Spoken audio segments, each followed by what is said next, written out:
버스 파업 누구 탓? 버스 대란이 현실화될 모양새입니다. 주요 도시 버스 노조의 파업 투표가 높은 찬성률로 가결될 것 같은데 시민들의 적잖은 불편도 예상되고 있습니다.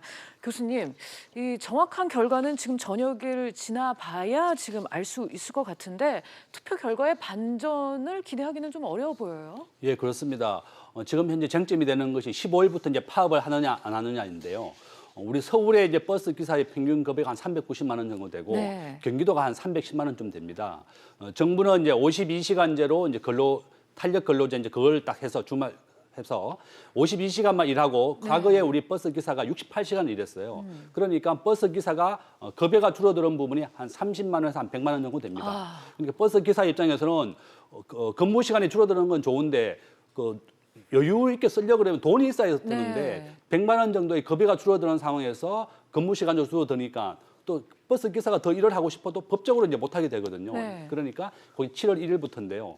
그러니까 버스 기사 입장에서는 95%로 파업하겠다. 정말 이게 생계가 달려 있다. 그죠? 그래서 이제 버스 기사들이 요구하는 것은 서울은 지금 현재 그 적자 부분에 대해서 정부가 도와주고 있습니다. 그러니까 중공영제인데요. 이렇게 중공영제로 좀 하든지 보전을 좀 해주든지 자기들이 파업하지 않게 그래서 네. 정부와 지자체 이렇게 버스 회사가 서로 이렇게 아주 곤란한 상황에 놓여 있습니다. 네, 평론가님, 지금 전국 버스 2만 대 운행하지 않게 될 지금 확률이 높아졌는데 교통 대란 근데 이제 오겠네요. 조금 희망을 갖는 것이 이번에는 이제 파업 찬반 투표입니다. 네. 그래서 이제 찬성적으로 가결이 된다라고 해서 이게 바로 15일부터 파업이 시작되느냐?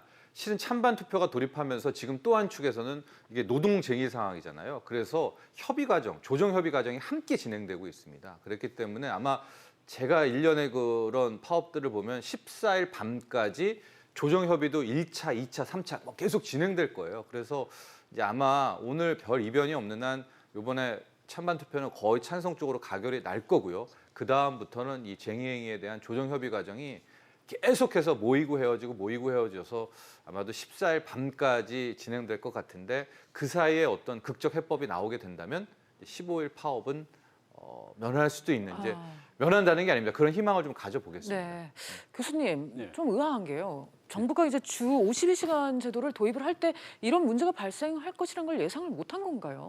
정부도 다 예상했습니다. 네. 정부가 원하는 것은 68시간에서 52시간제로 바꾸면서 대신에 버스 기사를 한 4천 명 정도 네. 부족한 인원을 많이 뽑아서 일자리를 많이 늘리자. 이게 정부의 목표였습니다. 네. 그런데 버스 기사를 가지고 있는 자격증을 가진 분들이 없는 거예요. 네. 또 버스는 또 한 40명이나 넘는 사람을 목숨을 운반하기 때문에 생명을 정말 안전이 좀 우선인데 그렇죠. 이렇게 일단은 버스 기사를 채용해야 되니까 일단 급하니까 막 계속 채용을 하고 있는데 그만큼 버스 기사도 부족하고 또 부족한 한 100만 원 정도의 급여를 보존할 수 있는 방법도 없는 겁니다. 네. 가장 좋은 방법은 이렇게 시장 경제에 맡기는 거죠. 우리가 우리나라의 대중교통이 선진국에 비해서는 좀 가격이 좀 낮거든요. 예. 정부가 보전해 주든지 또 지방자치단체가 보전해 주든지 또 버스 회사에서 해주든지 이렇게 해줘야 되는데 버스 회사도 적자입니다. 네. 그러니까 지방자치단체 입장에서는 정부는 버스 요금은 지방자치단체 이관해 놓은 상태니까 지방자치단체가 알아서 해라 이렇고 지방자치단체는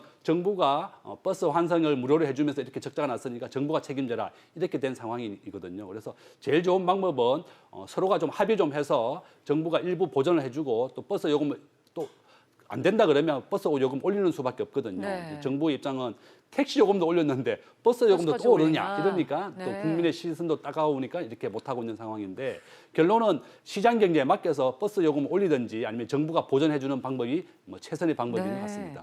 아무래도 이제 근본적인 원인 해결이 시급해 보이는데 평론가님, 지금 이 핵심을 경기도가 쥐고 있다는 얘기가 나오네요. 그럼 약간 좀 쿠션을 돌리는 건데요. 네. 지금으로서 가장 찾을 수 있는 해법은 버스 요금 인상입니다. 버스 요금이 인상되면 어쨌든 버스 회사가 수익성이 좋아지겠죠. 그러니까 그 여력을 통해서 그 주 52시간으로 통해 가지고 깎이게 되는 그 월급을 보전해 주는 이런 방안인데 그런데 지금 지자체에서는 버스 요금 인상을 굉장히 꺼립니다. 왜냐하면 당장 요금 인상안이 나오면 시민들의 그렇죠. 반발이 거세거든요. 네. 근데 경기도 같은 경우에는 이재명 지사가 있고요. 서울에는 또 박원순 시장.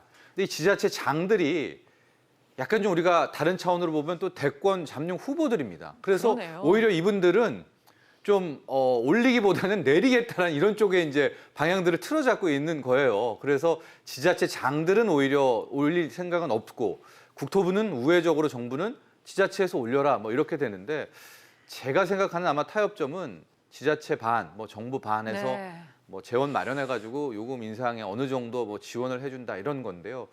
근데 그 인상이라는 자체도 또 시민들에게는 큰 부담이 되는 거 아니겠습니까? 네. 그래서 이때는 좀 당분간은 이 합의 내용을 좀 지켜봐야 될 것 같습니다. 네, 정말 현명한 이 해결 방법 시급해 보입니다. 그럼 이슈체크 오늘 마지막 이슈로 넘어가겠습니다.